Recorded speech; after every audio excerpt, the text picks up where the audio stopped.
এই ভিডিঅ'টোত আমি আলোচনা কৰিম a visit to Kaziranga and Sivasagar নামৰ পাঠটোৰ মাল্টিপল চইচ কুৱেশ্যনছ কেইটা। এক নম্বৰ প্ৰশ্ন, where did Lohit and Trisha go' on their trip with their parents? Lohit আৰু তৃষা সিহঁতৰ পেৰেণ্টছৰ লগত অৰ্থাৎ মাক দেউতাকৰ লগত ক'লৈ গৈছিলে বাৰু, ক'লৈ ফুৰিবলৈ গৈছিলে?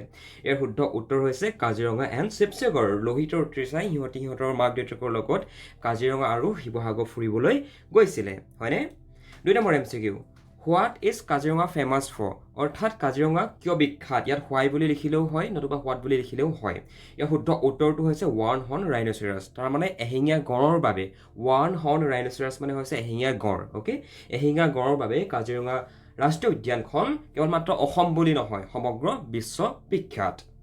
Next MCQ, in which year was Kaziranga declared a world heritage চাইট?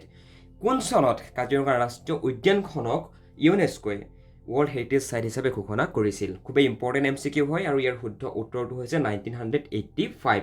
1985 চনত কাজিৰঙা ৰাষ্ট্ৰীয় উদ্যানখনক ইউনেস্কোৱে ৱৰ্ল্ড হেৰিটেজ চাইট হিচাপে ঘোষণা কৰিছিলে।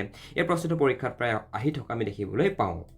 Next question, who requested to protect the rhinos in Kaziranga in 1904? 1904 চনত কোনে কাজিৰঙা ৰাষ্ট্ৰীয় উদ্যানত থকা এশিঙীয়া গঁড়ক প্ৰটেক্ট কৰিবৰ কাৰণে অৰ্থাৎ সংৰক্ষণ কৰিবৰ কাৰণে ৰিকুৱেষ্ট কৰিছিলে? ইয়াৰ শুদ্ধ উত্তৰ হৈছে মেৰী কাৰ্জন, আৰু মেৰী কাৰ্জন আছিলে লৰ্ড কাৰ্জন, সেই সময়ৰ ব্ৰিটিছ ভাইচৰ লৰ্ড কাৰ্জনৰ ৱাইফ মানে পত্নী। Next MCQ, what is the full form of UNESCO, বা what is the full meaning of UNESCO? পৰীক্ষাত এনেধৰণে MCQ আহিব পাৰে। তোমালোকে মনত ৰাখিবা, খুব ইম্পৰ্টেণ্ট প্ৰশ্ন হয় এইটো।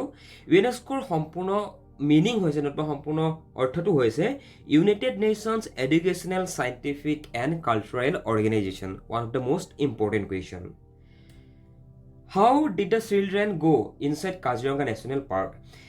ইয়াত চিলড্ৰেন বুলি কোৱাৰ লগে লগে লোহিত আৰু তৃষাৰ কথা কৈছে, অ'কে? সিহঁতি কাজিৰঙা ৰাষ্ট্ৰীয় উদ্যানৰ ভিতৰলৈ কিহেৰে গৈছিলে বাৰু? সিহঁতি গৈছিলে হাতীৰ পিঠিত উঠি। গতিকে আমি ইয়াৰ শুদ্ধ উত্তৰটোত শুদ্ধ উত্তৰটোত আমি ৰাইট চিন দিম অন এলিফেণ্ট বেক, মানে হাতীৰ পিঠিত উঠি বা হাতীৰ ওপৰত উঠি। অলৰাইট, হোৱাট ডজ হাৰ্বিভাৰাছ মিন? এতিয়া হাৰ্বিভাৰাছ মানে কি? আমাক এইটোকেই সুধিছে প্ৰশ্নটোত। ইয়াৰ উত্তৰ হৈছে ইটছ অনলি প্লাণ্টছ, যি প্ৰাণীয়ে কেৱল মাত্ৰ ঘাঁহ খায় তেনেধৰণৰ প্ৰাণীকেই ইংৰাজীত হাৰ্বিভৰাছ বুলি কোৱা হয়। সম্পূৰ্ণ ভিডিঅ'টো চাবৰ কাৰণে তলত দিয়া লিংকটোত ক্লিক কৰা, তাত তোমালোকৰ বাবে কাজিৰঙা এণ্ড শিৱসাগৰ যিটো পাঠটোৰ সম্পূৰ্ণ মাল্টিপল চইচ কুৱেশ্যনছ অন্তৰ্ভুক্ত কৰা গৈছে।